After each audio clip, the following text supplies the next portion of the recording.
দোয়া কবুলের 5টা শর্ত, এই কথা বলে আজকের আলোচনা শেষ। সবাই এবার অনেক খুশি। কয়টা শর্ত? জোরে বলেন। কয়টা শর্ত মনে থাকবে? এই যারা বলেন দোয়া কবুল হয় না, দেখেন নিজেদের সাথে মিলে কিনা।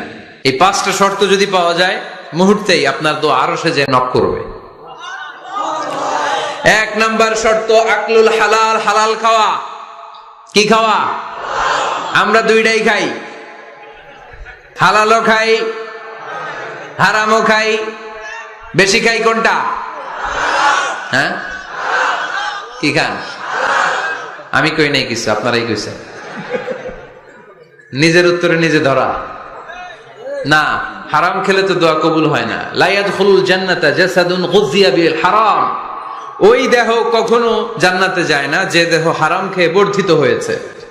কেন দোয়া কবুল হয় না? মিলিয়ে নেন নিজের জীবনের সাথে, জাস্ট একটু মিলিয়ে নেন, খেয়াল করেন। আকলুল হালাল 1 নম্বর শর্ত। ইউর ইনকাম শুড বি হালাল, ইউর ফুড শুড বি হালাল, ইউর ড্রিঙ্কস শুড বি হালাল, ইউর ফ্ল্যাট শুড বি হালাল, your bank balance should be হালাল। চিল্লায় বলেন ঠিক কিনা? এক লোক কাবার চারপাশে শুধু দোয়া করে, ইয়া রব, ইয়া রব, ও আমার রব, তুমি আমারে মাফ করে দাও, তুমি আমারে মাফ করে দাও। এই সাহাবীর কান্নাকাটি দেখে, এই লোকের কান্নাকাটি দেখে অন্য সাহাবারা বলল, আজকের সব সওয়াব এই লোকে নিয়ে যাবে। সব সওয়াব তো আজকে উনার। এর দোয়া কবুল। আল্লাহর হাবিব বললেন, ওয়া মাতআমুহু হারাম, ও যা খায় হারাম খায়। ওয়া মাশরাবুহু হারাম, যা পান করে হারাম। মালবাসুহু হারাম, তার ড্রেস আপ এটা হারাম টাকা থেকে আসে। ফা আন্না ইউস্তাজাবু লাহু, কেমন করে আল্লাহ ওর দোয়া কবুল করবে? আল্লাহ ঠেকা পড়ছে নাকি? ইন্নাল্লাহা তাইয়্যিব লা ইয়াকবালু ইল্লা তাইয়্যিবা। আল্লাহ নিজে পবিত্র, আল্লাহ পবিত্র ছাড়া কোনো অপবিত্র জিনিস গ্রহণ করেন না। জিহাদের ময়দানে একজন সাহাবী ছিল, সর্বপ্রথম তীর মেরেছিল। নাম কে বলতে পারবে? সাদ বিন আবি ওয়াক্কাস রাদিয়াল্লাহু তাআলা আনহু। উনি একবার আল্লাহর হাবিবকে বললেন, ইয়া রাসূলুল্লাহ, উদউ আল্লাহ আইয়াজআলানি মুস্তাজাবাদ দাওয়া। ও নবী, আপনি তো দোয়া করলে কবুল হয়, আপনি একটু আমার জন্য দোয়া করেন, আল্লাহ যেন আমারে মুস্তাজাবুদ দাওয়া বানিয়ে দেয়। কি বানিয়ে দেয়? মুস্তাজাবুদ দাওয়া মানে কি জানেন? যিনি চাইতে দেরি, কবুল হতে দেরি হয়। আল্লাহর হাবিব বললেন, ইয়া সাআদ, হে সাআদ, আতিব মাতআমাক তাকুন মুস্তাজাবুদ দাওয়া। সাআদ, তুমি যেটা খাবে এটা হালাল খেও, হালাল খেলেই তুমি মুস্তাজাবুদ দাওয়া। সুবহানাল্লাহ পড়বেন না? আকলুল হালাল শারতুন লিকবুলিদ দুআ, দোয়া কবুলের প্রথম শর্ত। হারাম খেয়ে দোয়া করলে ওই দোয়া কখনো কবুল হবে না। 2 নাম্বার শর্ত, দোয়াটা করতে হবে একজনের কাছে, তিনি কে? চাইতে হবে একজনের কাছে, তিনি কে? মসজিদে যে আল্লাহর কাছে চাইলেন, দরবারে যে বাবার কাছে চাইলেন, দোয়া কবুল কবুল হবে? হবে? চাইতে হবে একজনের কাছে, তিনি কে? অন্য কোথাও যেন আমরা না চাই। মাজারে যে যাওয়া যায় না, মাজার জিয়ারতের জন্য যাবেন, যে সালাম দিবেন, নিজের জন্য দোয়া করবেন, কবরে শুয়ে থাকা লোকটার জন্য দোয়া করবেন। ওখানে কিছু চাওয়া যাবে? চাইবেন কার কাছে? 2টা গেল শর্ত। 3 নাম্বার, ইয়াকিন থাকতে হবে যে আমার দোয়াটা কবুল হচ্ছে। যখন দোয়া করবেন আপনার এই বিশ্বাস থাকতে হবে, আমার রব আমার ফরিয়াদ শুনছে, তিনি আমার কথা শুনতে পাচ্ছে, আমি চাওয়া মাত্রই তিনি সব দিয়ে দিতে পারে, এবং আমার রব আমাকে ফিরাবে না, তিনি দিবেনই। এরকম ইয়াকিন থাকতে হবে। উদুল্লাহ ওয়া আনতুম মুকিনুনা বিল ইজাবা, এমন ভাবে দোয়া করো যে তুমি সুনিশ্চিত এই দোয়া কবুল হবেই। এই নিশ্চয়তা নিজে নিজে নিয়ে নেবেন। আল্লাহর উপর ভরসা কম আমাদের, এই ভরসা জাগে না যারে উনি দিবেনই, নিশ্চিত আমি। আপনি নিশ্চিত হলে পেয়ে যাবেন নিশ্চিত। আপনার মধ্যে যদি সন্দেহ, হায় রে কবুল হয় না, না হয়, ওই দোয়া জীবনেও কবুল হবে না। ঠিক কিনা? 4 নাম্বার শর্ত, সালাতু আলা রাসূলিল্লাহ, আল্লাহর হাবিব সাল্লাল্লাহু আলাইহি ওয়াসাল্লামের উপর দুরূদ পড়া। কুল্লু দুআ মাহজুব মাওকুফুন বাইনাস সামাই ওয়াল আরদ। আমরা যা দোয়া করি সব আকাশ জমিনের মাঝখানে পেন্ডিং হয়ে থাকে। মা লাম ইউসাল্লা আলাইহি, আল্লাহর হাবিব বললেন, যতক্ষণ না আমার উপর দুরূদ শরীফ পড়া হয়। আওয়াজ করে সবাই পড়েন, সাল্লাল্লাহু আলাইহি ওয়াসাল্লাম। আল্লাহর হাবিব সাল্লাল্লাহু আলাইহি সাল্লামের উপর দুরূদ না পড়লে ওই দোয়া কঠিন খালে আল্লাহ কবুল করেন। আকাশ জমিনের মাঝখানে পেন্ডিং। মেসেজ করেছেন আপনার বন্ধুকে, আপনার মোবাইলে টাকা নাই, মেসেজটা কি হয়ে থাকে? পেন্ডিং, তাই না? যখনই টাকা ঢুকাবেন সাথে সাথে সেন্ট, আপনার সব দোয়া পেন্ডিং হয়ে আছে আকাশ। আজকে দুরূদ করে দিবেন, সব সেন্ট। মুআল্লাক, সব ঝুলে থাকে। মাহজুবুন মুআল্লাকুন বাইনাস সামাই ওয়াল আরদ। মনে থাকবে ভাইরা?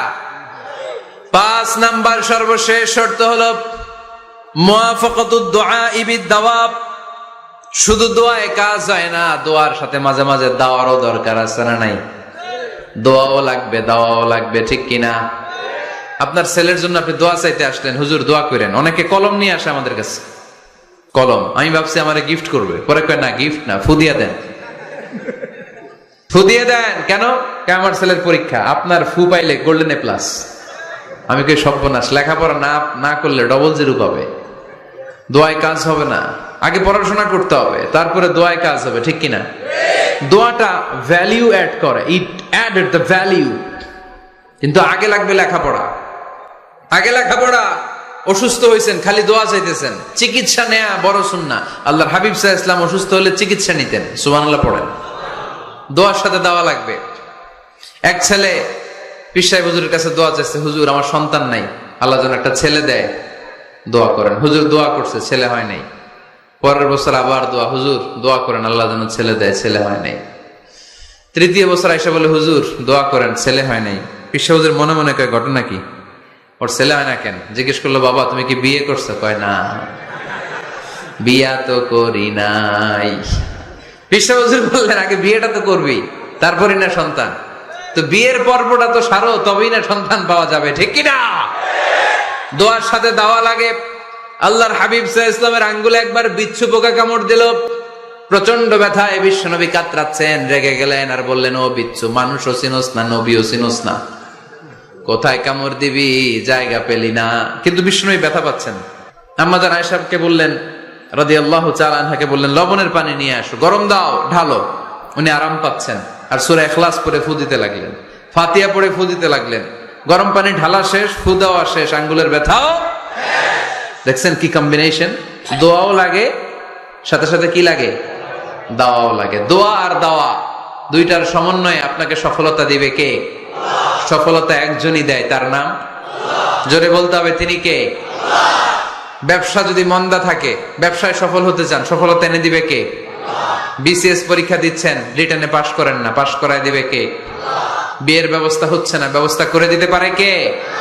পাসপোর্ট জমা দেয়া, হুজুর ভিসা লাগে না, হুজুর কিচ্ছু করতে পারবে না, করতে পারে একজন, চিল্লায় বলেন তিনি কে? এজন্য বিপদে আপদে সব সময় আমরা ভরসা রাখবো আমাদের আল্লাহ রাব্বুল ইজ্জা ওয়াল জালালের উপর। আল্লাহর কাছে আমরা বেশি বেশি চাইবো। আল্লাহ ছাড়া কারো দরবারে আমরা হাত পাতি না, চিল্লায় বলেন ঠিক কিনা?